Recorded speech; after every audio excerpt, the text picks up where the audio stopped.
प्रेमियों का, वैष्णवों का, रसिकों का, संतों का मन ही माखन है।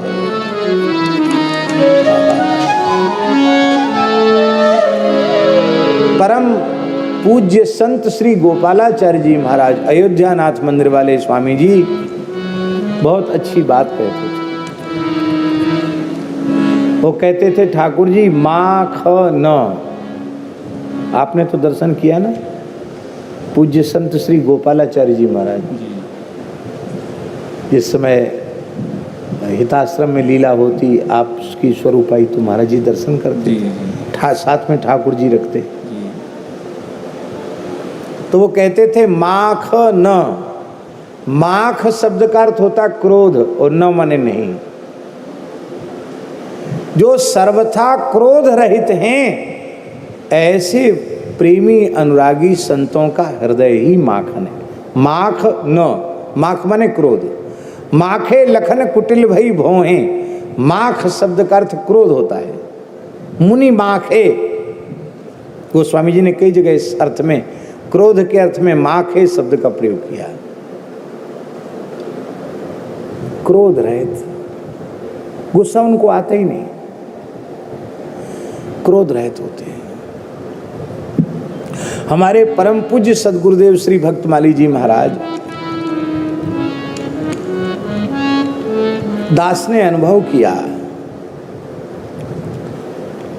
1981 से लेकर 2006 तक का तो होश दास को है।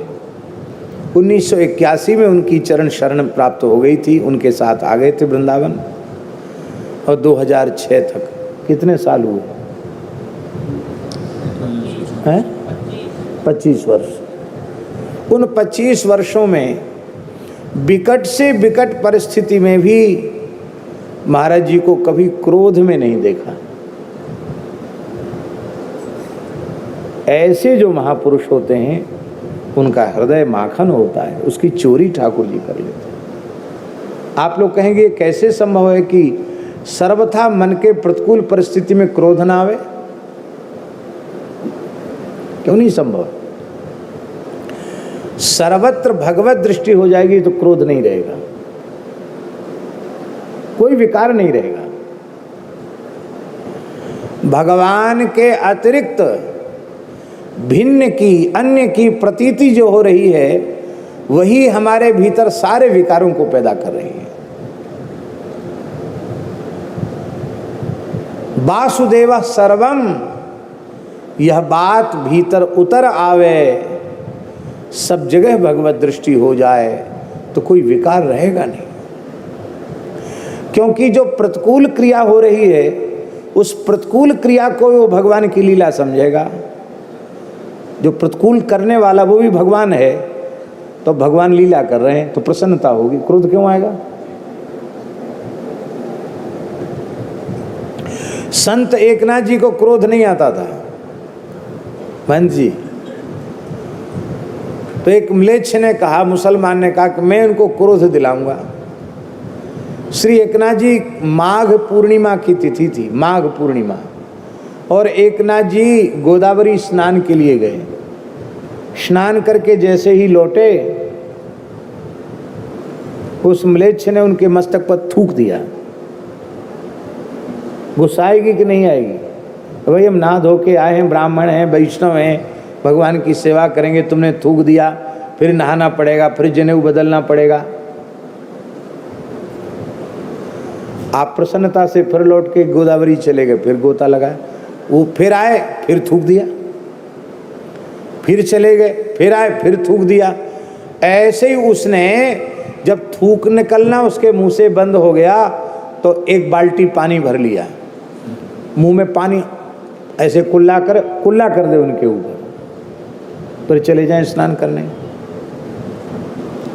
रास्ता भी नहीं बदला, नहीं तो रास्ता बदल देते, भाई यहाँ थूक रहा है तो हम थोड़ा घूम के निकल जाएं, उसी रास्ते से आते जाते रहे। 108 बार कुल्ला किया उसने। कितने बार? 108 बार गिनती करके। आप 108 बार तक गोदावरी में नहाते रहे, पूरा दिन, आधे से ज़्यादा दिन गोदावरी स्नान करते करते व्यतीत हो गया। जब 109वां गोता लगाकर वहां से आए तो म्लेच्छ कांप गया। इतना पीछे पड़ने पर भी क्रोध नहीं आया, थर थर कांप गया। अपनी टोपी उतार कर चरणों में रख दी, साष्टांग लौट गया चरणों में। बोला बाबा क्षमा करना, आप तो सच्चे खुदा के बंदे हैं, आप सच्चे फकीर हैं, आपने क्रोध को जीत लिया है, आप मेरे अपराध को क्षमा करें, पता नहीं मुझे किस नरक में जाना पड़ेगा। आपने कहा भैया तेरा क्या अपराध, मेरी तो समझ में नहीं, तू क्यों रो रहा है? आज तुमने कृपा हमारे ऊपर इतनी कर दी कि आज माघी पूर्णिमा को 108 गोता लग गए हमारे गंगा जी में, गोदावरी में। तो तुमने तो हमारा उपकार किया, हमें तुम्हारे प्रति कृतज्ञ होना चाहिए, ना कि हम क्रोध क्यों करें।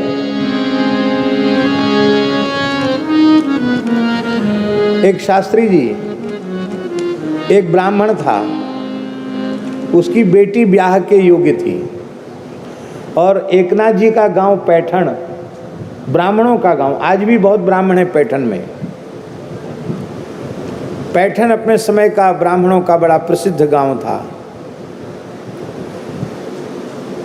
तो वो बेचारा गरीब ब्राह्मण दूसरे गांव का पैठण आया और ब्राह्मणों से बोला देखो भाई आपकी जाति बिरादरी की बात है, मैं भी ब्राह्मण हूँ, आप सब ब्राह्मण हो, भगवान की दया से आप सामर्थ्यवान हो, हम गरीब हैं, हमारी बेटी ब्याह के योग्य है, आप लोग थोड़ा चंदा इकट्ठा कर दो तो हमारी बेटी का ब्याह हो जाएगा।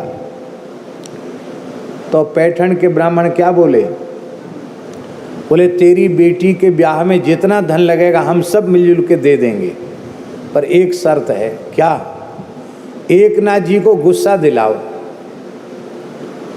वो क्रोध करेंगे और हम लोग देख लें कि उन्होंने क्रोध किया, क्योंकि आज तक मैंने उनको क्रोध करते देखा ही नहीं। हम देख लेंगे तो आपकी बेटी के विवाह की व्यवस्था हो जाएगी। ब्राह्मण बोला गुस्सा दिलाना तो बाएं हाथ का खेल है, अभी दिलाते हैं गुस्सा। तो श्री एकनाथ जी महाराज अपने मंदिर में ठाकुर जी की सेवा कर रहे थे। आज भी उनका घर है, आज भी मंदिर है, हम दर्शन करके आए।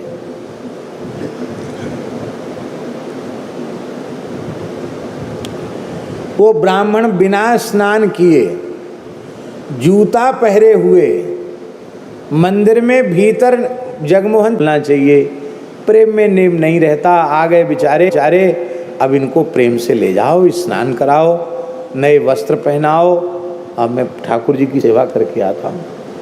ब्राह्मणी आई और वो ले गई ब्राह्मण को भीतर।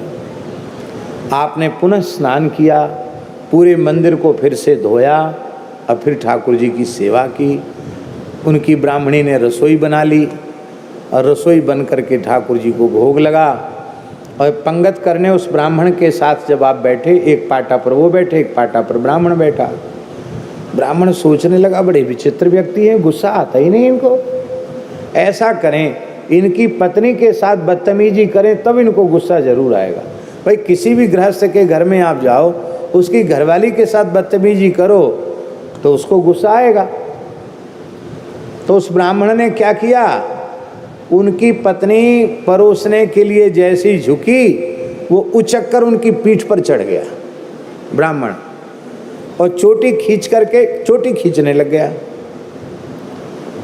तो एकनाथ जी हंसे और बोले देखो देवी, ब्राह्मण साक्षात भगवान का स्वरूप होता है, कितनी कृपा ब्राह्मण की।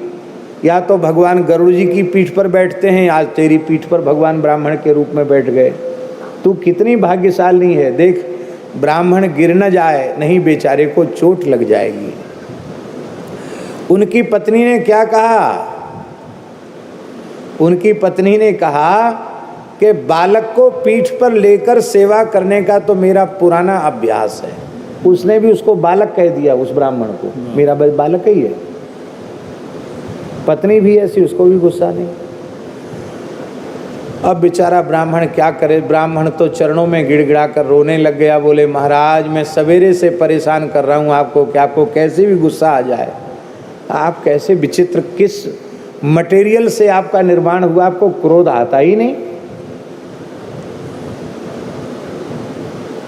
हमको तो ब्राह्मणों ने बहका दिया था कि आपको क्रोध दिला दें तो हमारी बेटी का ब्याह हो जाएगा।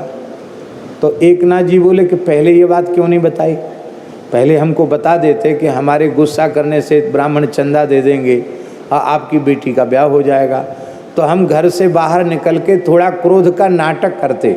नाटक जानते हो? तब भीतर से तो क्रोध नहीं, ऊपर से खूब जोर से हल्ला गुल्ला मचाते, ऐसे लगता मानो बहुत गुस्सा कर रहे हैं, तो तुम्हारा कम से कम काम हो जाता। लेकिन कोई बात नहीं, अब किसी से चंदा करने की जरूरत नहीं है।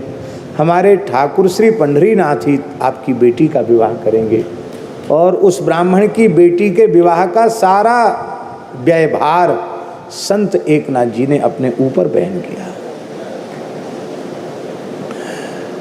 परम पूज्य सद्गुरुदेव श्री भक्तमाली जी महाराज, उनके जीवन में भी कभी क्रोध उनमें नहीं आया।